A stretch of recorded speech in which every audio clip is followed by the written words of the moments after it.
So welcome everyone. Good to see you here. I'm Kit Ripley. I'm an International Ministries Global Servant serving in Thailand, and it's about 9 p.m. here in Thailand. Um, and so today we're going to talk a little bit about how I'm using art with survivors of trauma to help them to access feelings of safety, so that we can do therapeutic work with them. And I just want to start out by sharing a little bit about my own personal story and why I work with survivors of trauma. I myself am a survivor of trauma. I was born to a single 19-year-old college student, and she gave me up for adoption as an infant. And I was adopted by a family then with a mother, father, and I have two older brothers who are 13 and 15 years older than me. And then when I was 2, my parents were divorced, and I lived with my mother and my brothers. Then when I was 3, my oldest brother left for college. When I was 5, my second brother left for college. So then in my early years of life, I'd really experienced a lot of a series of broken family attachments. And then as I was growing up, my mother developed borderline personality disorder, and she also had some addiction issues.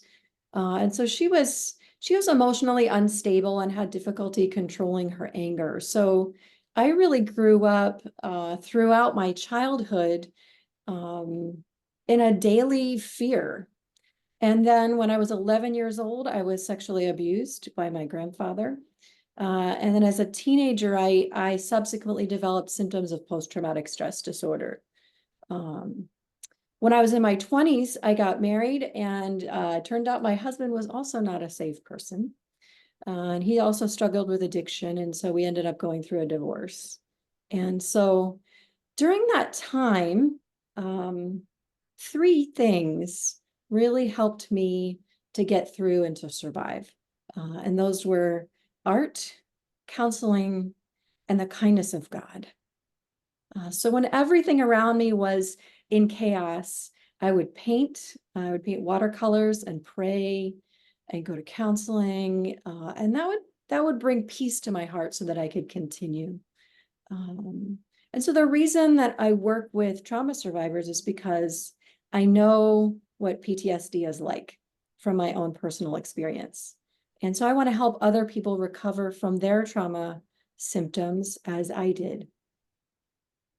And then in 2002, after graduating from Fuller Theological Seminary, I was called to become an International Ministries Global Servant and was sent to the New Life Center Foundation in Thailand. And we work with adolescent girls from ethnic minority hill tribe groups who are survivors of trauma, including sexual abuse, domestic violence, human trafficking, and systemic oppression. I serve as a senior administrator, and I do guest relations and grant reporting. And I also provide mental health support and art therapy for our residents. So when I first arrived at the New Life Center, I started doing therapeutic art groups for our residents. And over the years, that ministry has continued to grow. And other organizations are inviting me to go and work with their beneficiaries. Then English-speaking expatriates also came to me and asked if I could do prayer retreats for them, including art and prayer. And so I've been doing 4 of those a year for well over 10 years. And then I began to facilitate workshops for teachers and pastors and seminary students. And I eventually realized that while personal experience is really valuable, if I'm going to do this kind of work, I actually need a degree. So I enrolled at Lesley University in an MA in mental health counseling with a specialization in art therapy. And I just graduated last year in 2023. And my thesis was on the topic, how art therapy can help survivors of trauma access an embodied sense of safety. I completed my internship at a psychiatric unit of a local public hospital here in Chiang Mai. And then over the last year, I've been doing clinical counseling and art therapy with our residents at the New Life Center. And then also with adolescents at some of our other nonprofits in the community. And they've asked me to come in and help work with other folks too. So I continue to do workshops, and I try to pass on my knowledge. In fact, just last week, I did a 3-hour workshop for a group of Thai lay counselors on the same topic that we're going to go into today. And they actually did some art therapy exercises themselves. Unfortunately, today we only have 1 hour. And so I've prepared content for about 45 minutes. And we'll not have a chance to actually do art therapy in this workshop. You got to come to a longer one for that. Also, I am not going to be monitoring the chat during this workshop because I need to manage my slides and go through my content. So, if you have a question and want to cut in, feel free to raise your hand and just cut in and ask questions. But there should be about 15 minutes at the end where you can ask further questions. So I'm going to do a screen share and we'll get right into the content of what we're going to cover today. Let's see.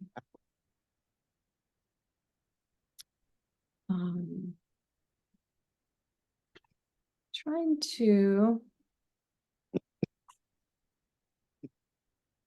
It is not allowing me to exit full screen, so I'm going to have to use my paper notes. Sorry about that. So today, what we're going to cover is, I'll do an introduction with a definition of trauma. Then we'll look at signs of traumatic stress. We'll look at an introduction to trauma-informed care and traditional treatments.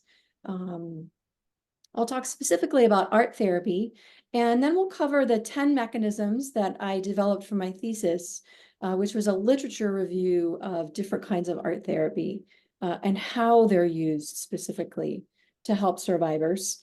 And then at the end, I'll talk a little bit about how we're using art therapy at the New Life Center Foundation.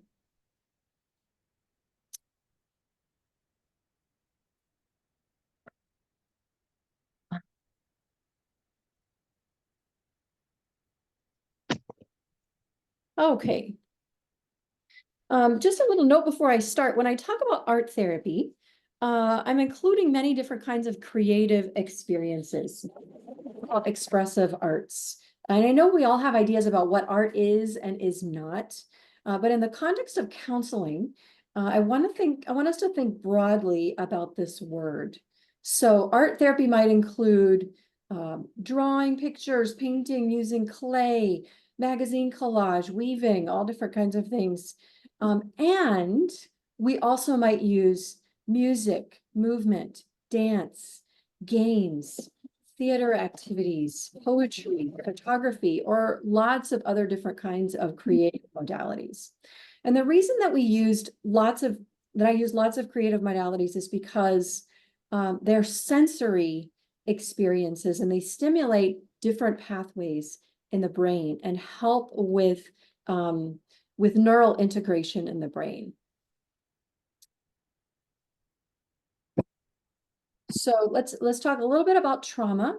Trauma can occur due to exposure to an event that a person experiences as physically or emotionally harmful or threatening, such as threatened death or an actual death of another person, serious injury, natural disaster, abuse or sexual violence. And traumatic events can be big things or they can be small things. And trauma can also occur vicariously from hearing about someone else who experienced trauma or seeing someone else experiencing trauma. The important thing is that the exposure to the event causes a feeling of emotional overwhelm, and then that person doesn't have the coping skills to deal with that kind of extreme experience. And what that means is that different people will experience traumatic events in different ways because they have different kinds of coping skills. So not everyone who's exposed to a traumatic event develops PTSD or traumatic stress. In fact, most people do not.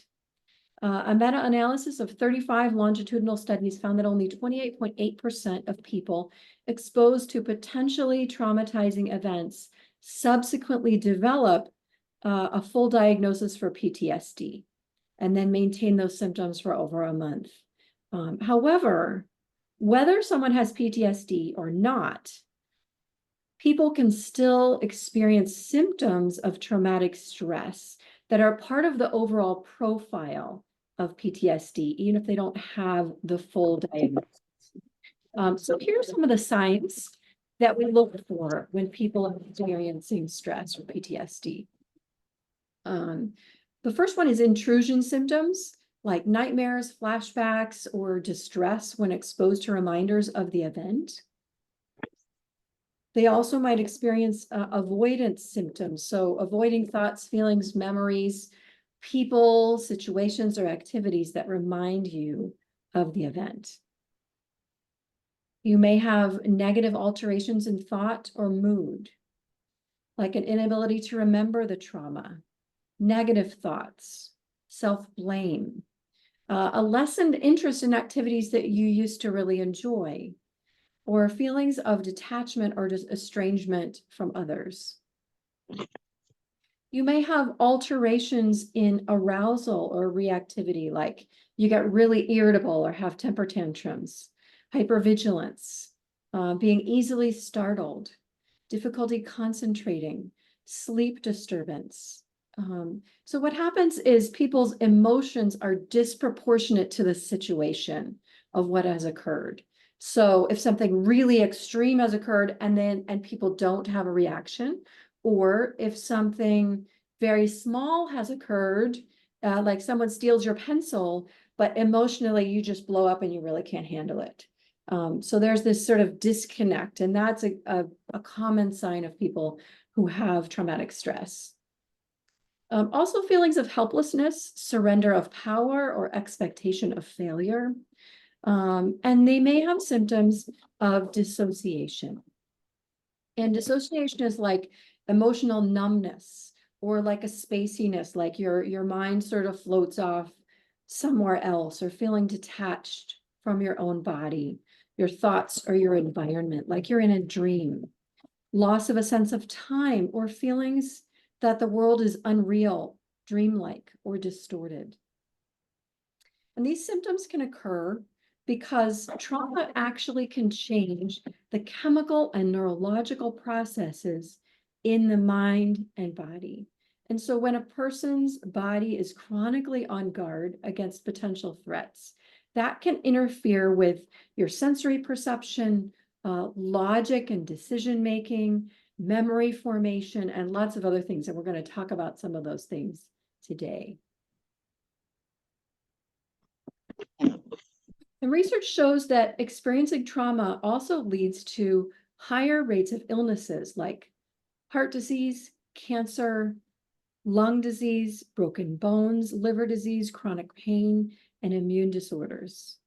Trauma can also lead to higher rates of PTSD, obviously, but many people who have other sorts of mental health issues like substance use disorder, anxiety, depression, eating disorder, suicidal ideation, attention deficit, hyperactivity disorder, and conduct disorder. Many of these situations may have a history of trauma underlying them.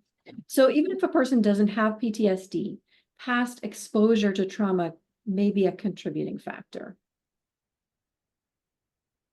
So the U.S. Substance Abuse and Mental Health Services Administration in the U.S. recommends 16 trauma-informed care principles. And these are: promote trauma awareness and understanding, recognize that trauma-related symptoms and behavior originate from adapting to traumatic experiences, view trauma in the context of the individual's environments, minimize the risk of re-traumatization or replicating prior trauma dynamics, create a safe environment, identify recovery from trauma as a primary goal, support control, choice, and autonomy, create collaborative relationships and relationship opportunities, and familiarize the client with trauma-informed services. Incorporate universal routine screenings for trauma. View trauma through a sociocultural lens. Use a strength-focused perspective and promote resilience. Foster trauma-resistant skills. demonstrate organizational and administrative commitment to trauma-informed care,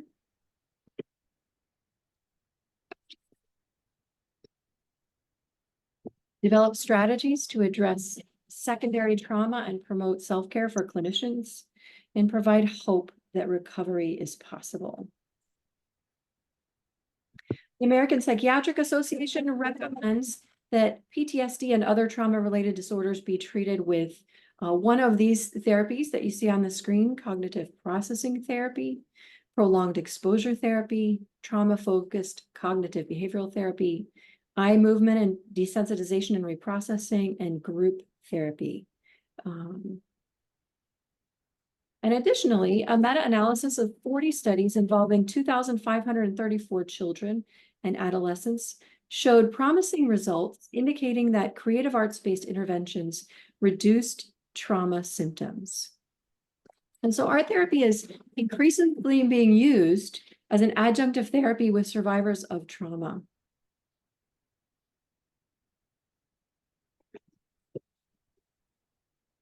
And that's because making art and creative things and music and drama are processes that can calm the instinctual defense mechanisms that people put up in response to a traumatic experience. In 1898, Pierre Janet proposed a phase-oriented trauma treatment protocol for survivors of trauma that's still recognized today as the standard treatment for PTSD and traumatic stress. And so it's a series of 3 phases. The first phase is the establishment of safety. The second phase is memory reconsolidation. And the third is reframing and reorienting to the future. And for my research for this project, it focused on ways that art and creative activities are effective for the first phase, specifically for creating safety. And I identified 7 factors that are helpful in art therapy interventions in my research. And these were therapeutic alliance, meaning a positive relationship between the client and the therapist; group belonging; synchrony with the natural world; affect regulation, which is the ability to control your emotional response to a stressful situation; sensory integration, which is the calming of overreactive senses and stimulating underreactive senses; a positive emotional state; and a sense of agency, which means that you have a feeling of self-efficacy, like you believe you can do things in the world, rather than an expectation of failure. So before we go on, does anyone have any questions about these, about what we've talked about so far? Because this lays the groundwork before we get into the specific factors.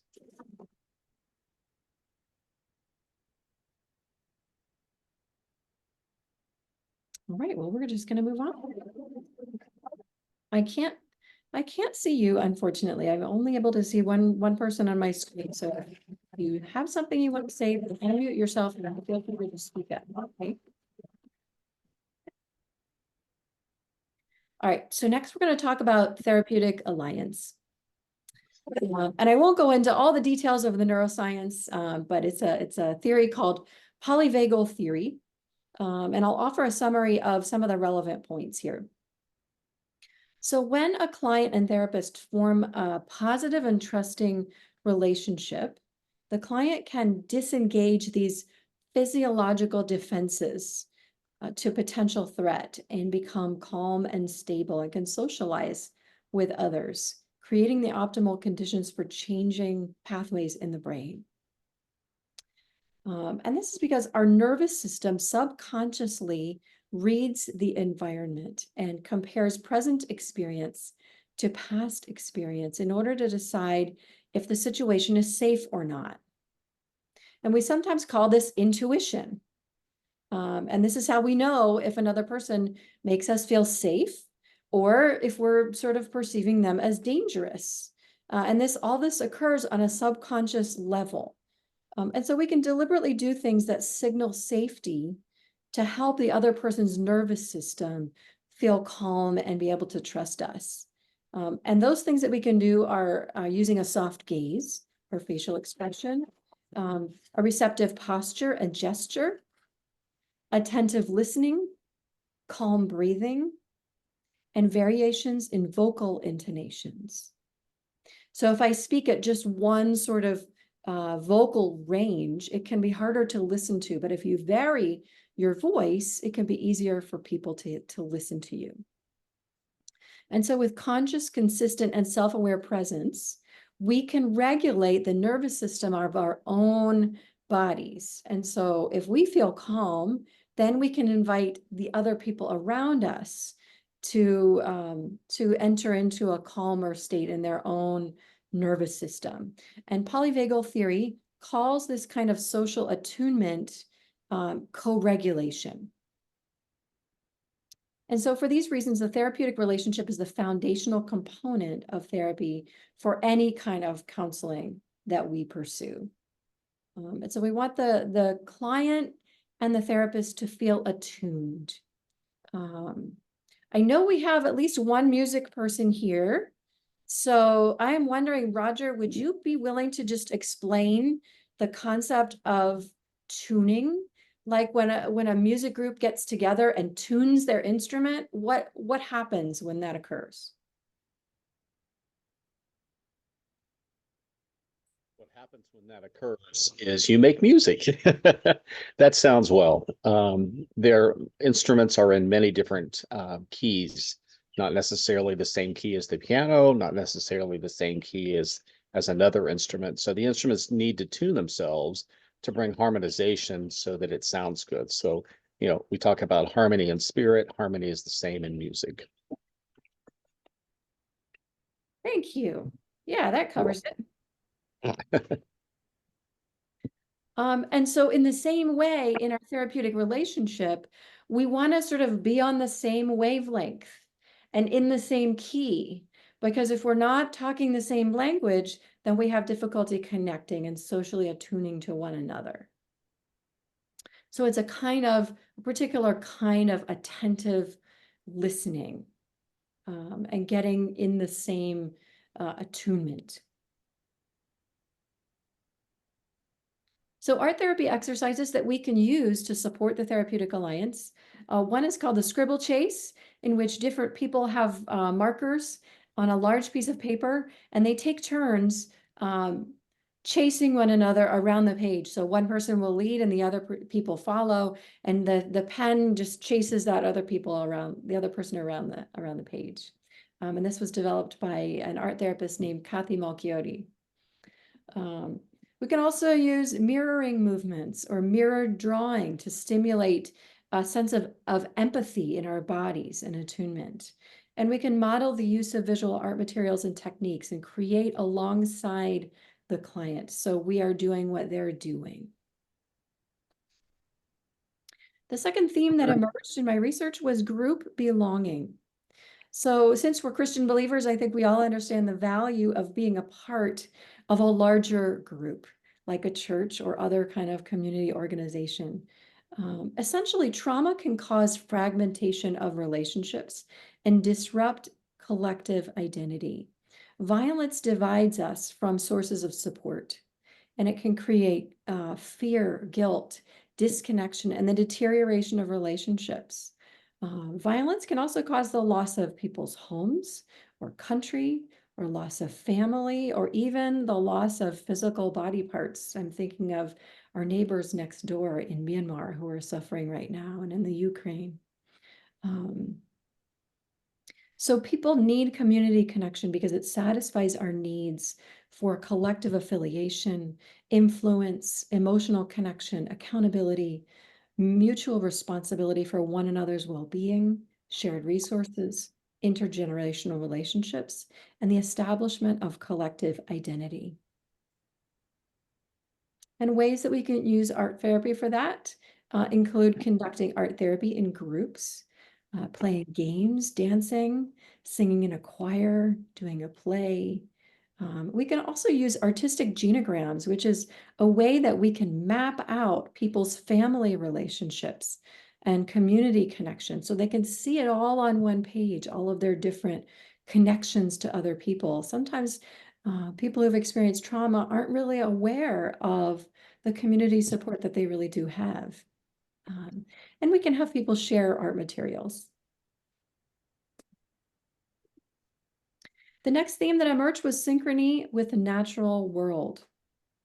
Being connected to nature is healing for the heart, and that is because God formed human beings from the dust of the earth. And so we come from the soil, and trauma to the environment can then disrupt our mental, physical, and economic health of people, in both individuals, communities, and also of nations. And so I just want to ask this group if you have any thoughts in particular about ways that a lack of synchrony with nature can lead to physical illness, mental illness, conflict, economic problems, or the loss of home, land, or community. And so I'll just open it up for anyone if you want to unmute yourself, if you have any thoughts about that.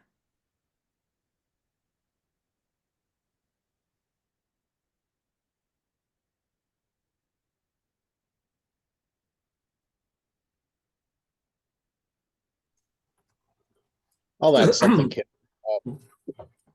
As I was setting up this morning for this, normally I would do this in my office area inside the home, but instead I came outside.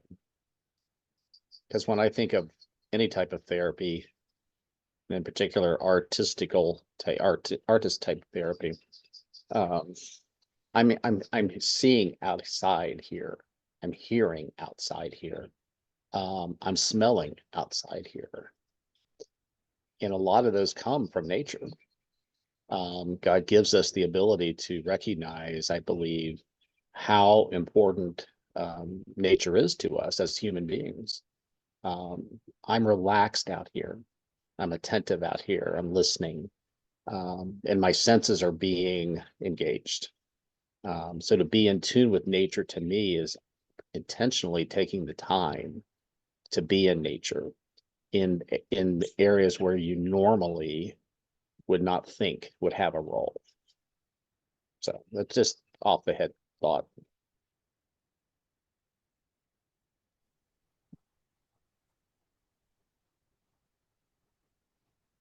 I had one small thing.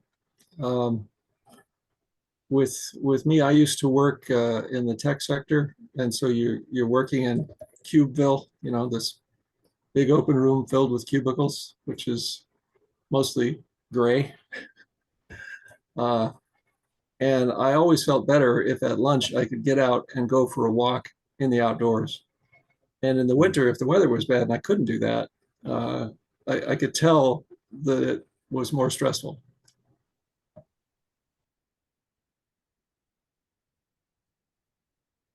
And I will add to that how this is the first time we have lived in a place that is quiet enough to hear nature. So I can hear the birds. I can hear the squirrels. I can hear the turkeys gobbling as they go through our yard. I can hear the rustle of the leaves in the trees. And I have to get outside every day. And I am not a good gardener. I don't have that skill. I don't read books to help me with that. But I love being outside, digging in the dirt and planting something. And if it comes up, that's beneficial.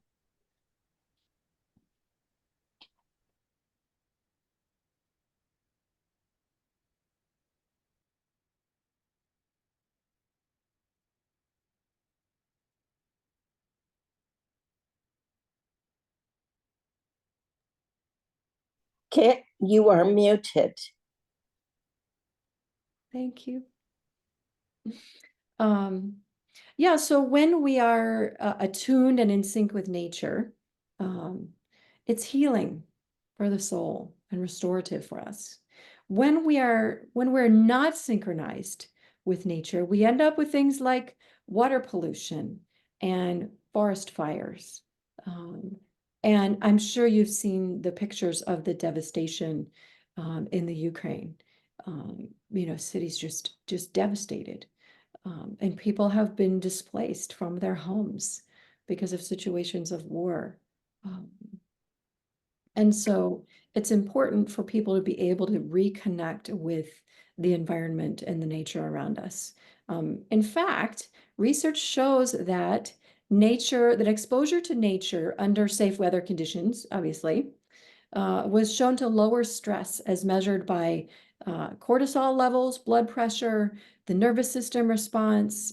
It alleviated muscle tension, depression, anger, fatigue, and mental confusion, and also helped to moderate heart rate variability. And it's actually, in some countries, this is actually a prescribed mental health treatment. It's called forest bathing, which I think is just a lovely concept. So I'm going to share my screen again. We'll go back. So yeah, that's synchrony with the natural world.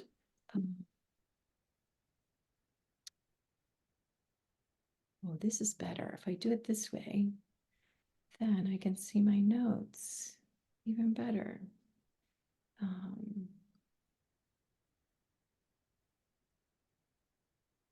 So are you able to see my PowerPoint screen here? Yeah, okay. So art Yes, therapy. but we also see your extra part on the left-hand side. Oh, you also see that too. All right, well, Yeah. I'll give up that plan It then. was fine, but I just know you'd rather just see the slide, I think. Well, it doesn't matter. Some of you are cheaters. I know you're going to look ahead. See where we're going next. So art therapy that we can do for synchrony with the natural world is we can use natural materials in the creative process. So you can like paint on a leaf and make leaf prints, or all kinds of things we can do with nature. We can use natural occurrences as metaphors for healing and growth. We can also emphasize human interdependence with nature, and we can model the use of art media in accordance with its natural properties. The next theme that emerged was affect regulation, which means that people have the capacity to regain control of emotional and nervous system activation after exposure to a distressing situation. And the optimal range for nervous system functioning has been called the window of tolerance. And the window of tolerance has been represented in many different ways. I happen to like this particular art representation of the window of tolerance. But the theory that was coined by Dan Siegel, the concept of the window of tolerance, is basically that in this middle section, you feel emotionally regulated and comfortable and able to function. And as you go towards the upper end of that middle section, you might be excited about an event or wanting to exercise. If you get towards the lower end of that section, you might feel tired or you're getting ready to go to sleep or something like that. However, once you exceed that upper boundary or the lower boundary, then you get into areas of discomfort. And so this would end up in hyper arousal if you go above the line, and people feel angry and distraught. And if you go below the line, then you may start falling into depression. And so the idea is we want to help people to be able to maintain awareness in that middle section. And people who've experienced trauma, that middle section tends to be very narrow. They have very little tolerance for anything that goes above or below those lines. And so the therapeutic journey is we're trying to expand those boundaries. We're going to widen that window in the middle to help people be able to experience both positive and negative emotions that are a little bit on the broader spectrum. Just looking at my time here. We're not going to talk about Broca's area. Because of our time limitations. We're going to go right on to art therapy for affect regulation. And so these are some of the things that we can do to support affect regulation. We can use metaphors, symbols, stories, conduct a body scan by helping people to notice internal body sensations and externalize them by making marks on a pre-drawn body outline. And this might include things like your heartbeat, your breath, the feeling of gravity on your body, warmth or coolness, hunger or feeling full, or muscle tension. And a lot of people who experience trauma do not have a good awareness of what's going on internally. We want to help people track internal sensations. We might encourage people to hum at different frequencies, to sigh, or to make vocalizations paired with extended exhaling, because an extended exhalation can help support calming through signaling with a diaphragm. It signals to something called the ventral vagal nerve. We can also use guided imagery, which is a process of providing narrative guidance or stories to elicit an internal visualization of images that produce a beneficial emotional shift and can then produce a corresponding hormonal change in the body. So we might do imagery about safe, calm, or peaceful places, safe, wise, or protective or nurturing figures, or an imaginal container to symbolically hold distressing thoughts or feelings. This is what it looks like when we do a body scan. Then someone would receive just the outline, that black line outline, and then they can use pencils or markers or whatever they want to color it in any way that they want, or make marks or write words to express what's going on with them internally. Anything that we can do to raise awareness of what's going on inside the body is valuable. Next, I want to talk a little bit about sensory integration. Sensory processing demands that people have the capacity to integrate sensory input through multiple different channels simultaneously. So you notice these two people are shaking hands. And when they do that, you can see the person, you can hear the greeting through an auditory channel. People experience touch through the handshake. And this experience might also be influenced by our prior relationship with that person. And so that's a form of multisensory integration. So we're using all of the senses. Trauma can cause disturbances in sensory perception that undermine a sense of safety and stability. And that's because your body is trying to keep you safe. And so, for example, if you compare it to your house, if a thief breaks into your house, you might be much more careful afterwards about making sure you lock the doors and windows before you leave, or you might get a closed circuit camera. In any case, you're going to be more vigilant about what happens in the future. And our bodies are the same way. And so in the same way, our body wants to protect us. And so we're more aware of what's going on around us. So you might want to sit in a place where you can see the door because you want to know who's coming in. Your hearing can actually change. And this will be very interesting for those who are musicians, that people who've experienced trauma might sometimes have a symptom where they hear high-pitched sounds more loudly.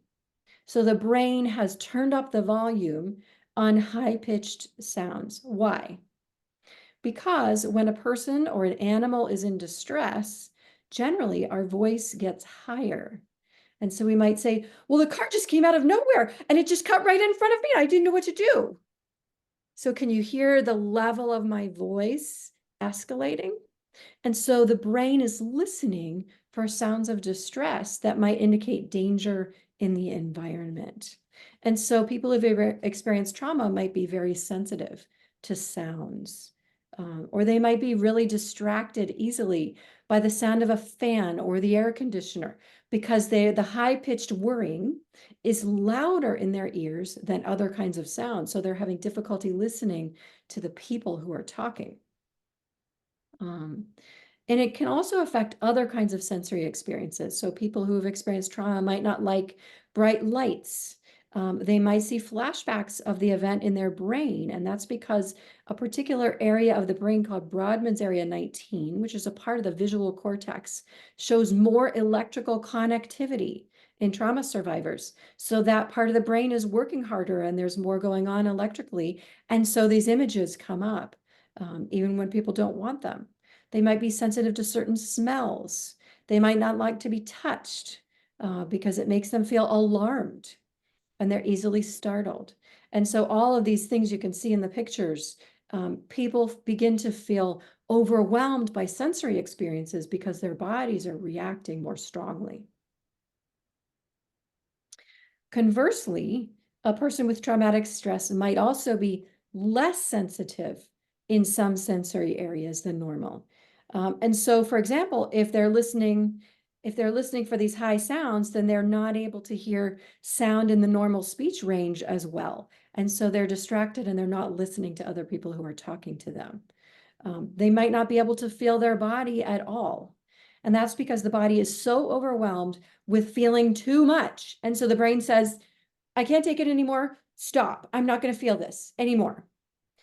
So it's like when you receive too many robocalls on your phone, you're like, okay, I'm going to turn that off. I can't deal with that anymore. It's bugging me too much.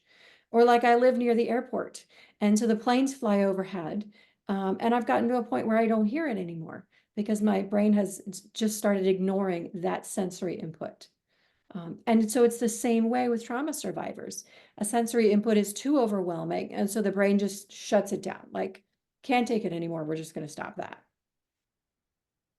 And so in the therapy experience, what we're trying to do is help with integrating the senses. And so we want senses that are oversensitive to calm down and go back into the normal range. And we want senses that are undersensitive to come back online. And here's where arts are like the ideal response to that, because the arts are inherently sensory. And so we might want to stimulate bilateral hemispheric integration, which means the two parts of your brain in people who've experienced trauma are not talking to each other very well. And so we do things with both hands for drawing or movement or writing or painting or clay or making felted stones, which means you're covering the stone in the sheep's felt. So whatever we're doing, we're trying to use both hands and both sides of the body as much as possible. And we want to cross the center line of the body because this also helps with the bilateral integration of the brain. We want to do grounding techniques that include sensory stimuli and connections with nature. So people might like peppermint, or they might like the fragrance of coffee. And so we're going to do things that are positive sensory associations. We frequently transition between different artistic modalities. So we might start out with drawing and then go to music and then have them write poetry. And we're moving frequently because, again, we're trying to stimulate connections in the brain. And every time you use that connection in the brain, you are reinforcing that neural connection, which is called neuroplasticity. So this is what it looks like for the bilateral hemispheric integration. We might do an infinity sign, and you see they're using both hands to go through this infinity movement. I want to talk a little bit about a positive emotional state. Research findings suggest that pleasant emotional states created momentary and embodied sense of expanded awareness that over time increased that person's resources for survival, including social alliances, resilience to adversity, knowledge, reasoning capacity, physical fitness, and health. And a series of studies conducted by Fredrickson and Robert Levinson in the 1990s also found that positive emotions function as the most efficient mechanism for undoing cardiovascular stress related to the activation of anxiety and fear. So anything that we can do to support positive emotions will broaden attentional focus, scope of awareness, and action tendencies, which means your ability to think of options to solve problems. And also triggers the release of rewarding hormones like dopamine in the brain. And ways that we can use art therapy for a positive emotional state. Obviously, being creative is fun. It's good for you. People enjoy it. And so, there aren't a whole lot of research studies that show this. But there are a few, and one of them showed that drawing artwork as a form of emotional expression using colored pencils, pastels, crayons, markers, or chalk significantly improved mood after exposure to tragic images by comparison to copying line drawings or assembling puzzles.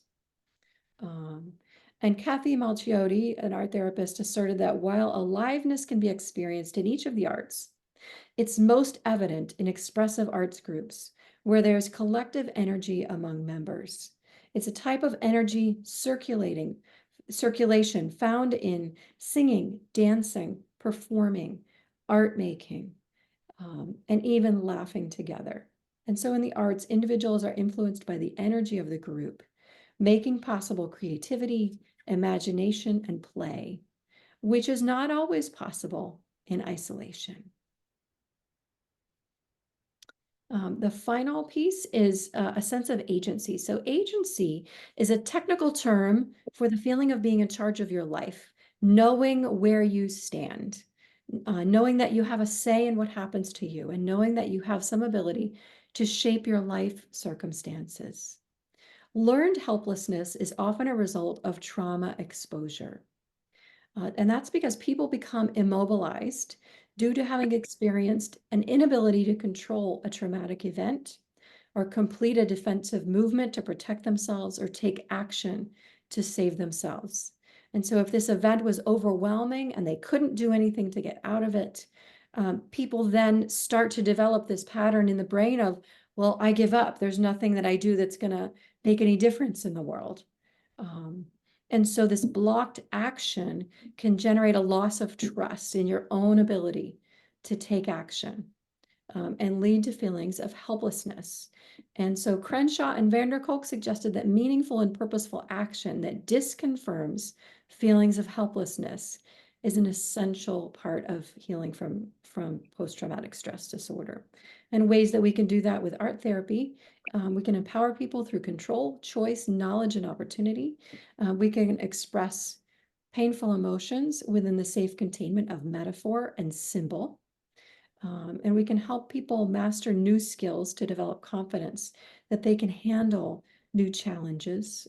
And finally, we can demonstrate how to use various art media and empower people to select from a choice of media so that they can exercise purposeful control and produce satisfying results, which will support agency. And so I want to summarize the 10 major points that I made throughout this presentation. And that is that art therapy can deactivate neurobiological defense mechanisms. It can support the formation of social bonds and collective identity. It can stimulate a harmonious relationship with nature. It can enable indirect approach through metaphor and symbolism for difficult and painful emotions. It can enable people to regain control of their emotions. It can facilitate access to memory without relying on verbal expression. It can support sensory integration. Art can enliven a person. It can mitigate feelings of helplessness, and it can empower through control, choice, and opportunity. And at the New Life Center, we're using art therapy to reduce trauma symptoms and enable survivors to establish a sense of safety. And so I do art therapy with our residents, sometimes in groups and also individually on a weekly basis. Here are a few book recommendations. If you're interested, you can feel free to take a screenshot of that. These are some of the books that I drew from in my research. And if you're interested in receiving this, this presentation, I'm certainly happy to email it to you. I am also going to put a link to my thesis in the chat so that if you want to access the thesis, you can do so. It's available by open access, so it's free. Chat, there it is. All right, so we have about 5 minutes left, and feel free to unmute yourself and ask any questions that you might have. There's a lot of information. I know it's probably feeling a little overwhelming.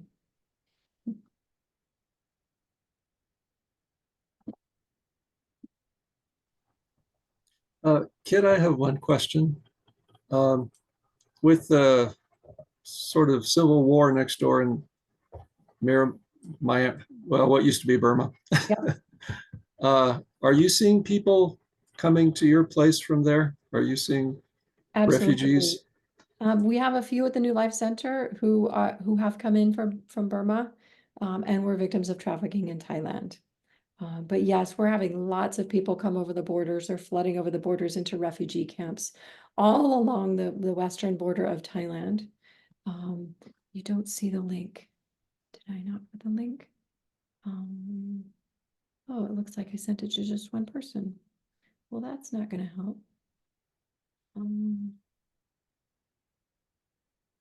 Meeting group chat. There we go. That's what I need.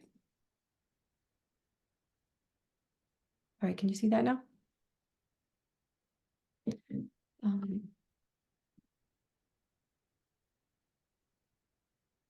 Yeah, and so it's just been very traumatic. And Kyle Williams has been going down to the border to do work in refugee camps. And also Eric and Yuri, who are new global servants who are still in their language study right now.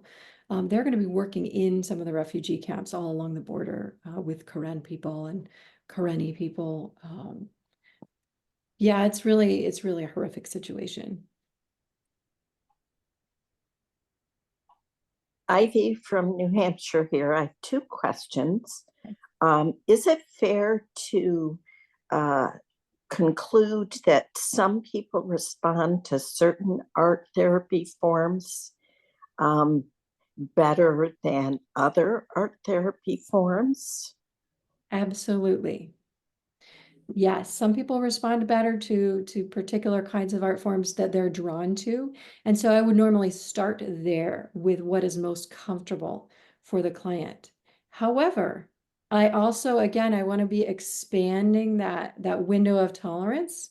And so, once they've done some of the therapeutic experiences that are more comfortable for them and their sensory experience is more stable, then I would start introducing things to sort of push them a little bit out of their comfort zone.